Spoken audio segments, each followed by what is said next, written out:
At Christmas, after our family reunion, my parents gave my son a pen, but other grandkids received new phones. Then my son asked me, crying, "Dad, grandparents don't love me?" Then my dad said, "Other grandkids deserve it because they are the children of our best daughter." We just left. The next day, they were in for a surprise that made them come and beg me.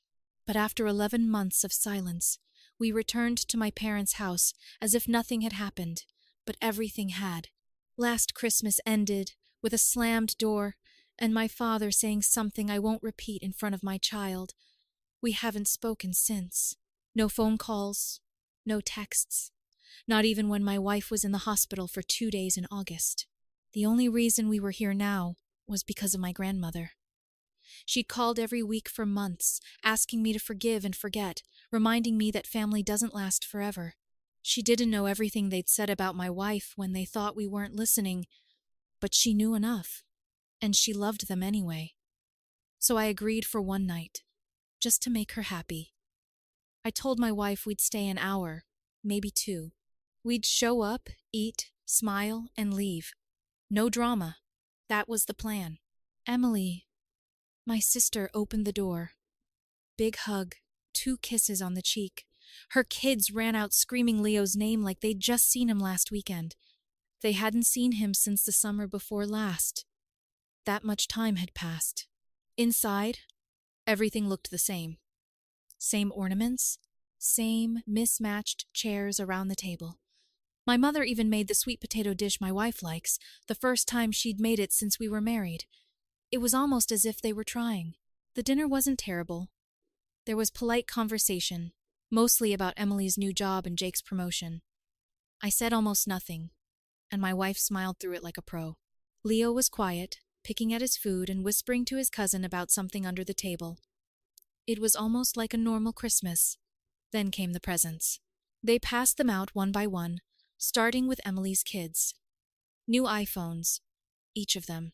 Even the youngest was 8.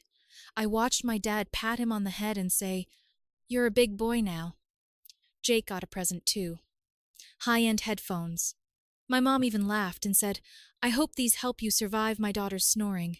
And then they handed Leo a small box. He sat on the floor, cross-legged, and carefully opened the wrapping paper. He looked inside. A silver pen. It wasn't even new. It looked like something from my father's office, something forgotten in a drawer. He just stared at it for a while. Then he looked up at me and whispered, like he was afraid to say it too loud, "Dad, do my grandparents not love me?" There was a long silence. And then my father actually answered, "The other grandchildren do because they are the children of our best daughter." No one laughed. No one gasped. My mom didn't flinch.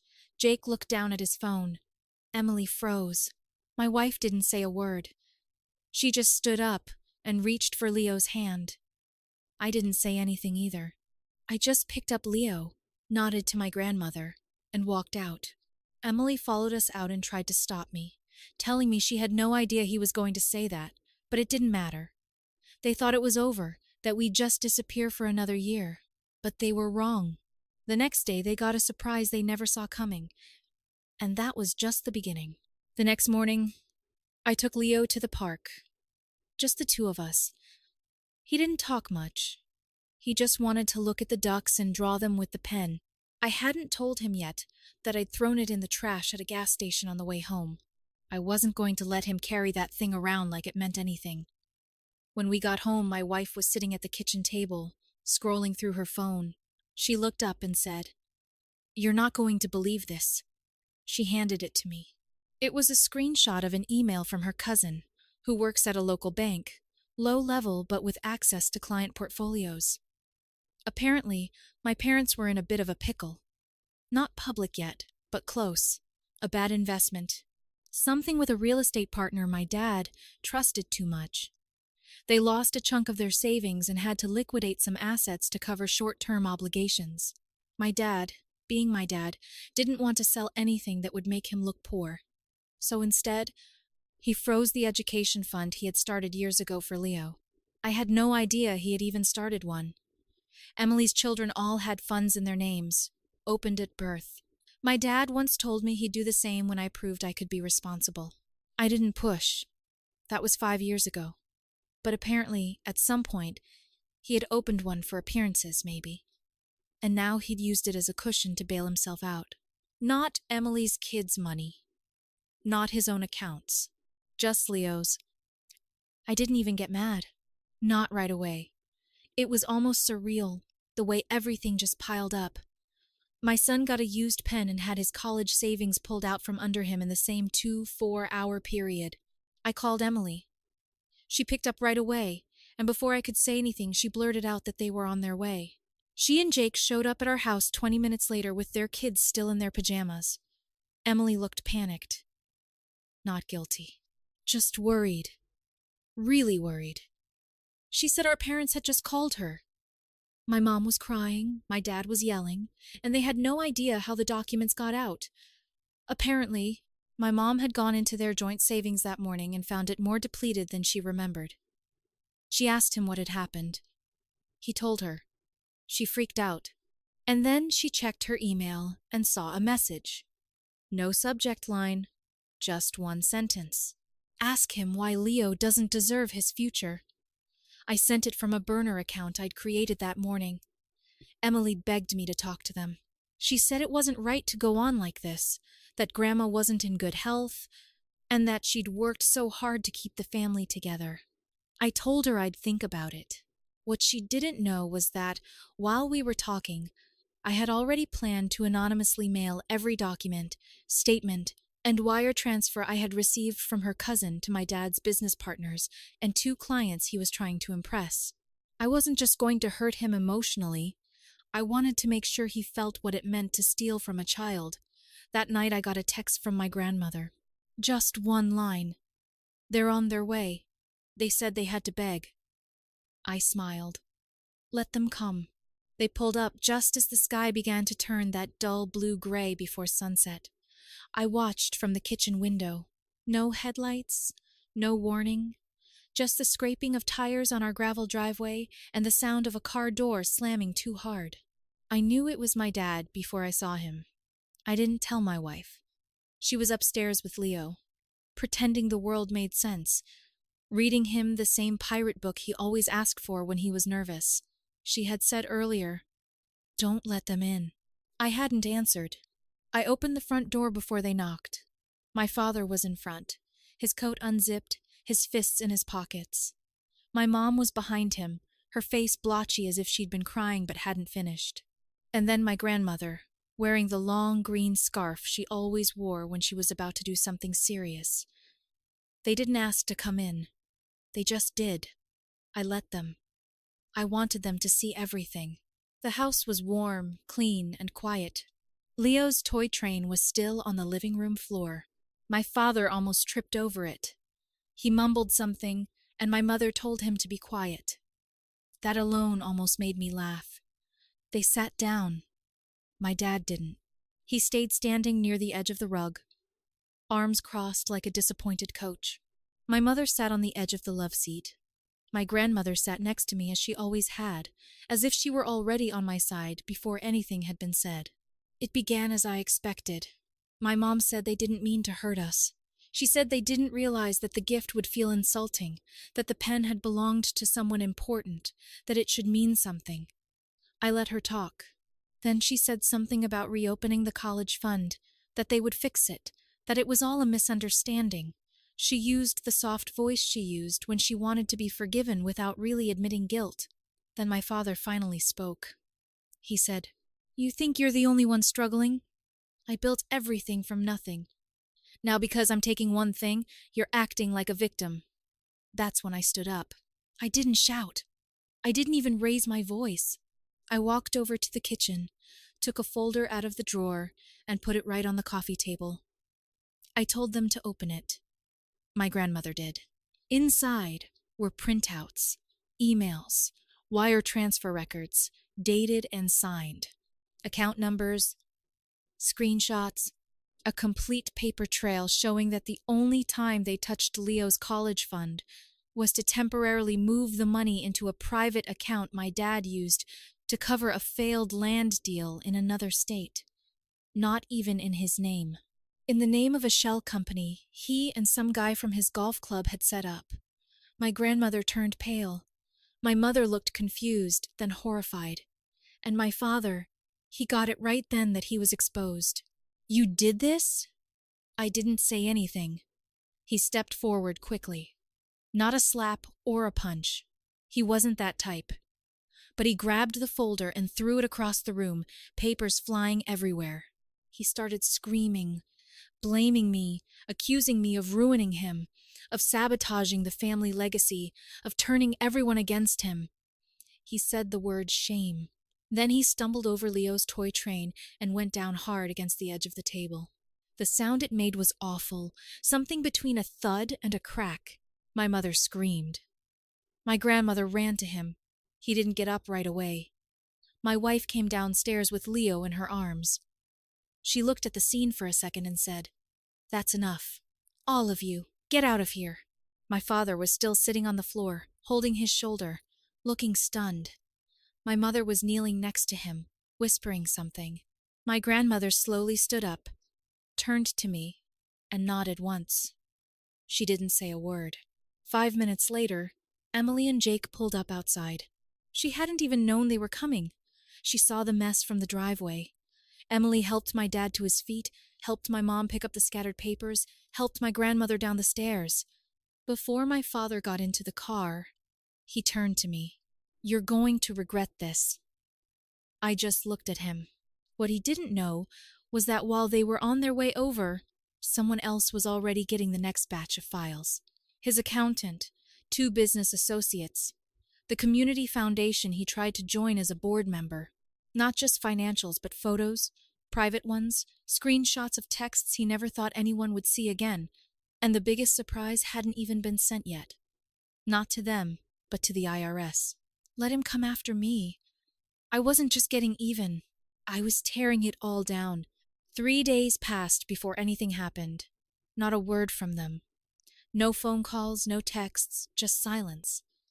I almost thought they were regrouping, maybe trying to figure out how to make it all go away. That would have been classic Dad. Hide the fire, repaint the walls, pretend nothing burned. Then, Friday morning, 6:43, I got a call. Not from them. From Emily. "They froze his accounts," she whispered, locked in her car outside her office. The IRS had contacted her father's accountant. Someone had filed a formal complaint with attachments, the kind that raises red flags and pings, systems no one wants to ping. She said the accountant called Dad in the middle of the night. My mom screamed. Grandma locked herself in her bedroom and told them not to come in. I kept quiet, let her talk. Then she said something else. There were men in the office, men in suits, 2 of them. They showed up that morning asking questions about shell companies and asset concealment. The receptionist saw them first. She said, "My dad went white, locked himself in his office, and didn't come out for an hour." But here's the part Emily didn't know. They weren't from the IRS. They were private investigators. I'd hired them 2 months ago. Quietly. Before I even agreed to go to Christmas. Before the pen. Before the party. I was ready then. I was just waiting for the right moment.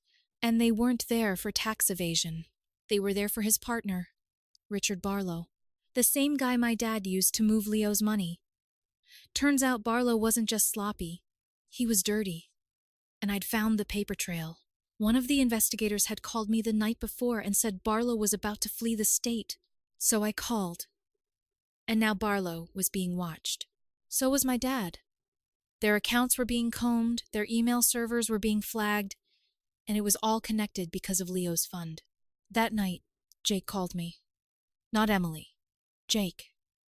He sounded nervous. He said the family was falling apart. He said my dad was screaming about betrayal and legacy and how I'd shamed him. He asked if I could meet them, just to talk, clear the air. I said I'd think about it. Then at 11 p.m., I got another message from an unknown number. It was a picture of my parents' garage on fire, flames shooting out the side, black smoke billowing into the night sky. And then another. My dad standing in the street in his bathrobe, screaming into his phone as firefighters tried to hold him back.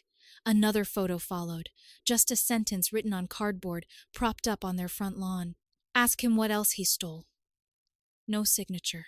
No initials. No clue. It wasn't me. But someone else was in the game now. And it was just beginning.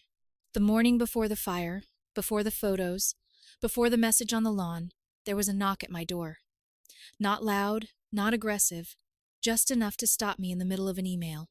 My wife looked up from the kitchen. I went to the door. It was Jake, alone. He looked nervous, but not embarrassed, like someone who had seen what was coming and wanted to get out of the blast radius early. He walked in without waiting for me to say anything, said he had 15 minutes, that he shouldn't be here. He handed me a white envelope. Inside, a cashier's check, big enough to make my heart skip a beat. Twice the value of what had been stolen from Leo's fund. Jake said my father had pulled some strings, liquidated something quickly, wanted to make it right. But that wasn't the whole truth. Jake leaned in and said quietly that my father was cracking, calling in favors, trying to buy silence, trying to clean up the edges before someone official dug deeper. Emily was scared, not because of what I'd done, but because of how fast everything was falling apart.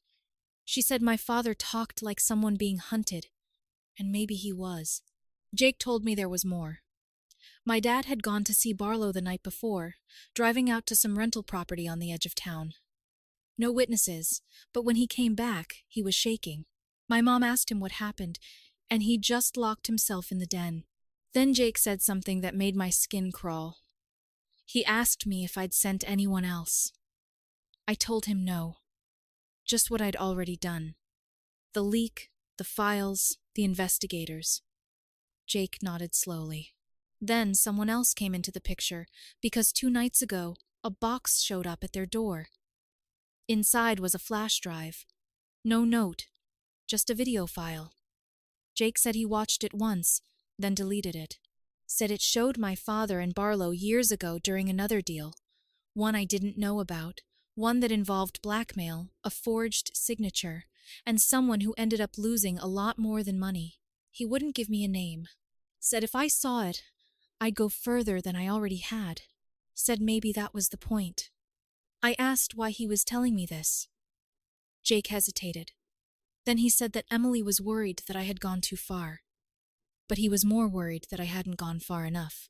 That if I stopped now, they'd spin it. They'd find a way to come out the other side and pretend it never happened. That Leo would grow up hearing a version of the story where his father was unstable and his grandfather tried to help. He looked at me again and said, "If you're going to end it, end it. Just make sure they can't rewrite it later." Then he left, and I stood there with the check in one hand and every reason not to accept it burning in the other. I didn't cash it.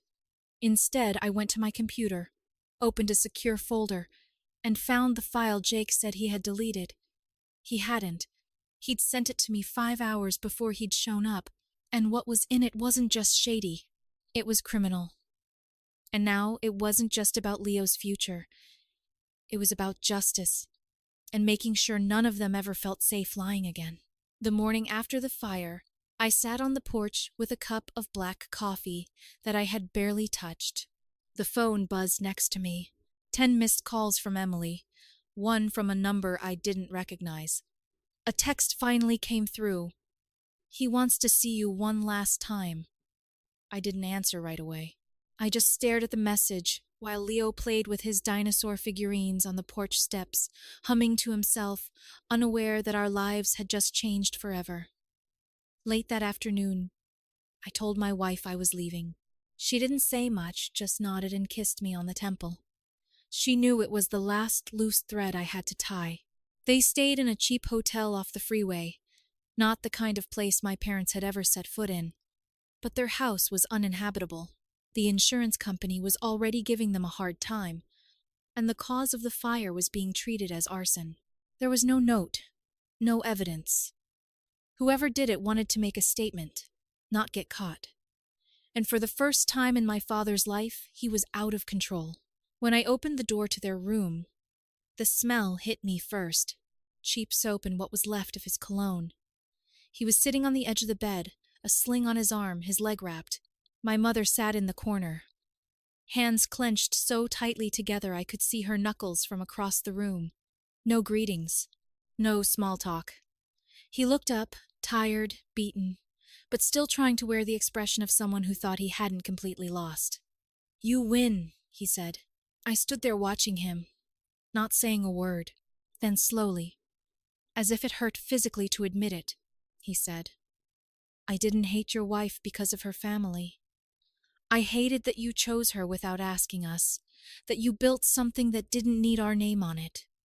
He laughed once, short and bitter. I spent years thinking I was building a legacy. Turns out I was just writing checks to stay important. I sat across from him. I told him I hadn't leaked the video. Not to the police, not to the press, but I had given it to lawyers, to investors, to the nonprofit board he was begging to join. Enough people who mattered. He didn't need handcuffs. He needed the slow suffocation of irrelevance.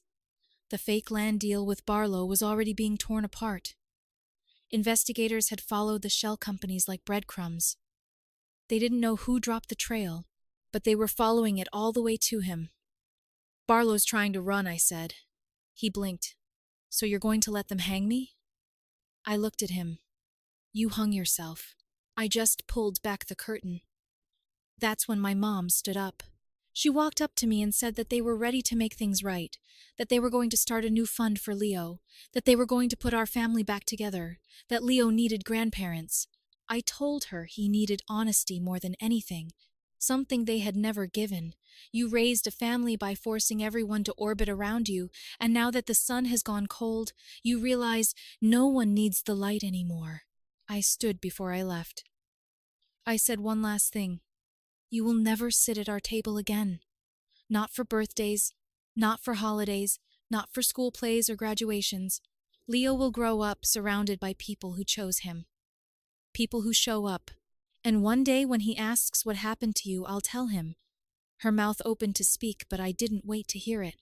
Outside, the air was cool, and for the first time in a long time, it felt clean. I got into my car, drove home, and didn't look back. As I pulled into the driveway, Leo ran up to me, dinosaur in one hand, face shining. "Daddy, look! My dinosaur just had a baby." He held up a tiny plastic raptor, probably from a cereal box. I squatted down and smiled. "This is perfect," I said. "A new beginning." And just like that, the past ended where it belonged, behind me. Update. It had been 4 months since the fire. No more calls, no more texts. Just silence. The kind that fills a house when the last echo finally dies. My father hadn't tried to reach out again. My mother did. Once. An email, 3 lines long, no subject. I didn't open it. I forwarded it to a folder I created just for her. It's called Uninvited. Spring came early that year. Leo started kindergarten, and I swear he grew 2 inches overnight. He made 2 best friends in the first week and invited them both to his birthday party, which we held in the backyard with a bouncy house, balloons, and a cake shaped like a volcano. He didn't ask if his grandparents were coming. He didn't even mention them. But someone else showed up. Emily. She pulled into the driveway, her children tumbling out of the back seat with wrapped presents and somehow icing already on their faces. She stayed quiet for the first half hour. Then she came up to me by the grill and said she was pregnant again. I turned to her. "Are you sure you want to bring another child into this circus?" She laughed. "Only if you promise not to set fire to her college fund." It was her way of apologizing again. We didn't need the words. We were good. A few weeks later, my wife sat me down on the couch and with trembling hands handed me a small white box. I opened it. 2 tiny blue booties. I just stared. "We're going to need a bigger house," she said. I didn't say anything at first. I just looked at her, then at Leo, who was playing with a puzzle on the floor, then back at her, and I smiled. We weren't just building. We were rebuilding properly, on land that couldn't be bought or threatened or burned. That night, I pulled a dusty box out of the back of the closet. Inside were family photos that I hadn't looked at in over a year. I slowly flipped through them. One caught my eye. My grandmother sitting in her backyard, holding Leo on her lap, his face covered in chocolate, her smile soft and real. The next morning, I called her. She answered on the second ring. "I have news," I said. "You're going to be a great-grandmother again," she cried. She said she'd start knitting that afternoon. I told her we'd visit her next weekend. No one else was invited, and that's the way it is now. Smaller circle, tighter bonds, fewer voices, but each one honest. The legacy my father tried to build was a castle of mirrors. Ours is smaller, stronger, quieter, but it's real.